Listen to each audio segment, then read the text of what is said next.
Technology stocks के लिए कहा कि हाँ फंडामेंटल वाइज कोई परेशानी नहीं है और क्योंकि एक टैंडम में गिर रहे हैं जिस तरह से ग्लोबल मार्केट्स में एक सेल ऑफ है, तो टेक्नोलॉजी स्टॉक्स को लेने का सही वक्त क्या अभी प्रिडिक्ट किया जा सकता है, कब इनमें बाइंग की जा सकती है? देखिए एक डिस्टिंक्शन ड्रॉ करनी पड़ेगी। टीसीएस टेक्नोलॉजी स्टॉक नहीं है। टीसीएस में हमारा भारी निवेश है। मेरा खुद का मार्सेलस के पोर्टफोलियोज में निवेश है, इसलिए मेरा भी टीसीएस में निवेश है। टीसीएस टेक्नोलॉजी स्टॉक नहीं है। टीसीएस पूरे वेस्टर्न वर्ल्ड का टेक्नोलॉजी स्पाइन है। उनकी आईटी सर्विसेज का स्पाइन है। दुनिया के सबसे बड़े बैंक्स का, दुनिया के सबसे बड़े यूटिलिटी कंपनीज का एक अहम हिस्सा है टीसीएस।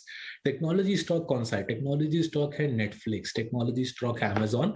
हाँ, उनकी पिटाई जरूर हो रही है वेस्टर्न मार्केट्स में भारी मात्रा में, बट हमारे देश के स्टॉक मार्केट में उस प्रकार के टेक्नोलॉजी स्टॉक की कुछ खास अहमियत नहीं है। हमारे देश में अब तक फॉर बेटर और फॉर वर्स हमारे देश के मार्केट में अब तक उस प्रकार के टेक स्टॉक्स आई नहीं है। जो इंडियन आईटी सर्विसेज स्टॉक्स है वो रियली टेक्नोलॉजी स्टॉक्स नहीं है किसी भी डायमेंशन से।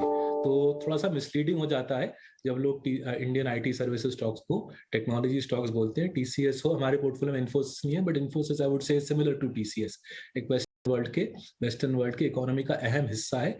किसी भी लॉजिकल नजरिए से मेरे को समझ नहीं आता कोई इन स्टॉक्स को बेचने की सोचता भी क्यों है, बिकॉज ये स्टॉक्स वेस्टर्न इकोनॉमीज का अहम हिस्सा बन चुका है।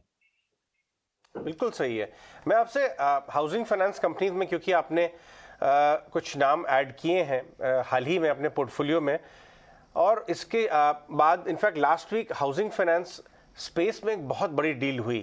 अबू धाबी इन्वेस्टमेंट अथॉरिटी ने आईएफएल फाइनेंस की एक subsidiary which is housing finance subsidiary में एक बड़ा हिस्सा लिया, 20% स्टेक लिया है। हाउसिंग फाइनेंस स्टॉक्स में अनफॉर्चुनेटली लास्ट 3-4 साल में मुझे कोई बहुत बड़ा वैल्यू क्रिएटर नहीं नजर आ रहा है। आपको लगता है ये मीन रिवर्जन होगा नेक्स्ट 2-3 साल में? सेलेक्ट हाउसिंग फाइनेंस स्टॉक्स अच्छा कर सकते हैं?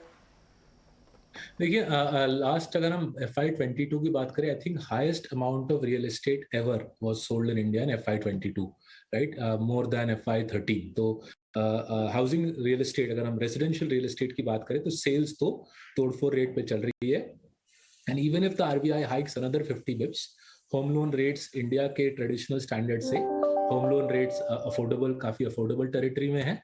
जैसे हमने आपके साथ पिछले अपीयरेंस में डिस्कस किया था, जॉब क्रिएशन, फॉर्मल सेक्टर में जॉब क्रिएशन अच्छे रेट पे चल रही है। करीबन 500,000 formal jobs are being created every month, अगर हम ईपीएफओ के डेटा के मुताबिक चले तो आपको जॉब क्रिएशन हो रही है, आपकी होम लोन रेट्स अफोर्डेबल है, लेंडिंग सिस्टम, वो एनबीएफसीज हो या बैंक्स, बैलेंस शीट अच्छी हालत में है, वो पैसा बांटने के लिए तैयार है, और रेसिडेंशियल रियल एस्टेट में मोमेंटम है in terms of amount of space being sold.